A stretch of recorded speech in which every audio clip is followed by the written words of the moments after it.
Rookie guards aren't necessarily expected to immediately look like scoring machines upon entering the NBA, most especially those who were drafted outside of the lottery. However, 6'5" rookie Tre Mann is one of the few ones who defy those kinds of expectations. After being selected by the OKC Thunder with the 18th overall pick last year, Mann came into the NBA as an offensive-minded combo guard who was projected to take time to make an impact at the professional level, which projections seemed to be correct during the first few months of his NBA career. Cause from the time the season began through the month of January, he only averaged 6.8 points while only playing around 16 minutes per game. However, after mostly playing as part of OKC's starting lineup as of late, Mann has been showing that he can quickly adapt to the speed of the NBA while establishing himself as a real dynamic scoring threat. As in 12 games during the month of February, Mann's playing time has increased to 29.9 minutes per game, and within that span of time, he has also averaged 14.6 points per game, which is the 8th best scoring mark among all rookies.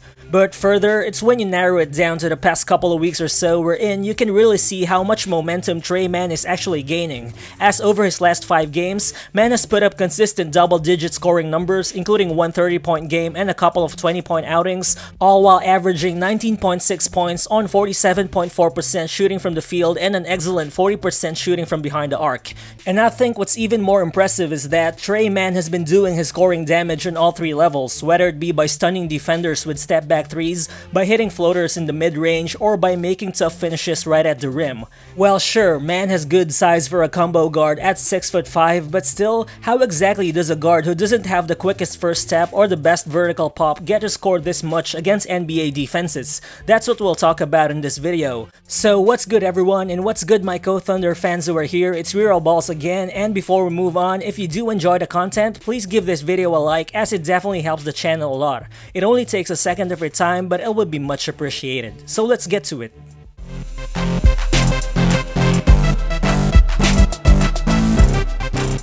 Without a doubt, a lot of rookies would be able to score points if they're given both the time on the court and the opportunity to take shots. However, I think what sets Tre Mann apart from most rookies is his ability to create his own shot.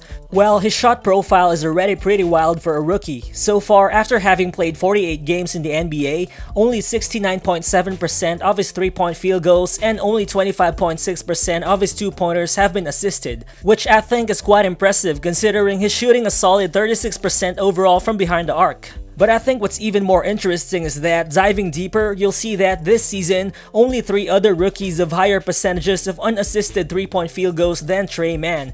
These are Cam Thomas, Jalen Green, and Cade Cunningham. But among all those 4 players, Tre Mann's 33.3% shooting clip from self-created 3-pointers is actually the highest. That tells us how much of a self-sufficient scoring threat from deep this guy actually is. But it's not like he's just randomly shooting off the dribble threes in a Steph Curry kind of way. Watching him play, you'll see that Tre Mann actually has a method to what he does, and you can mostly see it when he uses ball screens to set up his shot. He gets defenders at the level of the screen, and from there, he combines his ball handling and footwork to force them to go in one direction, only to counter it with a quick step back. Just like here, watch how Tre uses the ball screen against the drop coverage. Right as Bazley sets the pick, Tre starts his attack to get some separation of his man. You can see Kemba trying to recover, but watch Tre take advantage of Kemba's forward momentum. He goes for the quick pound dribble, which actually sets up the nice step back 3-pointer. Again here, watch what Tre does. Roby's ball screen gives him time to set up his attack, so even before the defense is able to establish the switch, Tre accelerates a little bit, forcing his man's momentum to go backwards, and just like that, Tre's already got the space he needs to launch another step back 3. Well, again, this guy is shooting 36% from deep for the season, which is quite good, but his numbers, particularly from the corners, is on another level, as he's shooting 44.8% on corner threes. That's actually the 2nd best shooting mark among our rookies who are attempting at least 2 corner threes per game, putting him only behind Franz Wagner. Well, sure, guys like Josh Giddey mostly sets him up to shoot off the catch from there, but even in those possessions when he's isolated one-on-one within the narrow spaces of the corners, Tre is still able to utilize his space creation abilities to get a clean shot off. Just like here, watch how Tre manipulates Luka Doncic. As soon as he catches the ball, he dips his body, forcing Doncic to a bad angle, then he goes for the pound dribble, which creates a lot of space, before he ultimately pulls back for the unguarded step back 3. Then here in semi-transition, you see Tre running to the corner, and as he receives the ball from Giddey, he uses an up fake to counter the closeout, then he goes right to throw Berton's momentum off, then again you see the snatch back, which leads to another nice step back 3. So as you can see, Tre Mann's shot creation is actually a combination of a lot of things, which includes solid ball control, precise footwork, and great shooting touch, which is a combination that rookies don't often possess. But because Tre already has all those things in his bag, he's also able to probe defenses in the mid-range, where he's able to hit some nice pull-up jumpers and floaters, which further expands his scoring arsenal. Just like here, watch how Tre creates space against Keldon Johnson's tough defense. It seems like he can't create a driving lane, but then the behind-the-back dribble sets up the angle of his attack, the change of pace freezes his man a bit, enabling him to launch the push shot right inside the painted area. Then here, as soon as he receives the ball above the break, Tre immediately attacks Haliburton's defense. Again, it's the same behind-the-back hesitation move that creates the separation, and with his man unable to recover and with the opposing big too deep in the paint, Tre again drains the easy floater. But here's the thing though, Tre Mann is only shooting 37.1% from the mid-range, and overall, he's only converting 41% of all his 2-point attempts, which is mostly because longer and quicker defenders still tend to bother his shots coming off the dribble when he's operating inside the arc. On the other hand though, he's also only attempting 1.1 mid-range shots per game, which is very low volume, and as the eye test suggests, this guy has the requisite ball control and craftiness to be able to break down one-on-one defensive coverages in the long run.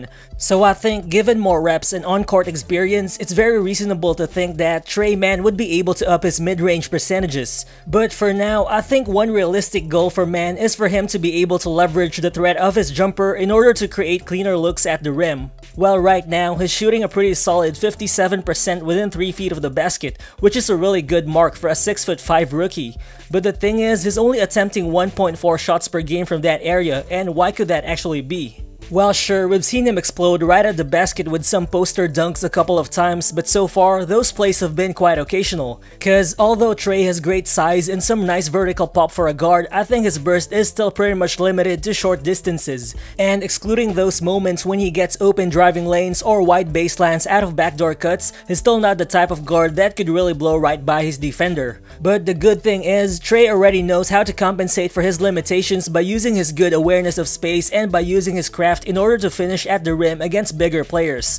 Plus, you'll see that he's also able to absorb contact and hang in space right before finishing, making him quite a versatile rim attacker for a guard. Just like here, Tre is guarded by a good defender in Herb Jones. Tre doesn't blow by him, but watch how he creates space as he attacks the paint. He takes off early to avoid getting blocked by Valanciunas, then watch him contort his body as he makes the tough shot against 2 bigger defenders. Then here, off the inbound, Tre uses the ball screen from Favors to get away from his man. Then as he spins, watch how he attacks the drop defender. He puts himself in a nice angle and he jumps using his off foot to gain leverage, leading him to make the nice off the backboard finish. Given more time and space, I think attacking the rim could be a very viable scoring avenue for Mann once he gets even just a bit bigger and stronger.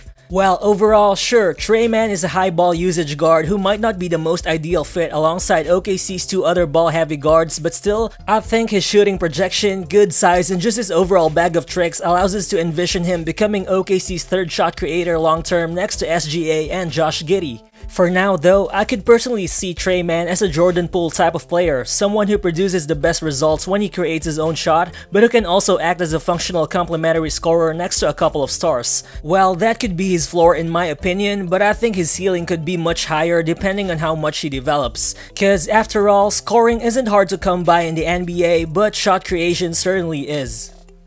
So how good do you think Tre Mann will become in the future? Feel free to share your thoughts in the comment section below, and again, if you're new to the channel, please consider subscribing as well. Again, this is Real Balls, and I'll see you on the next one. Peace.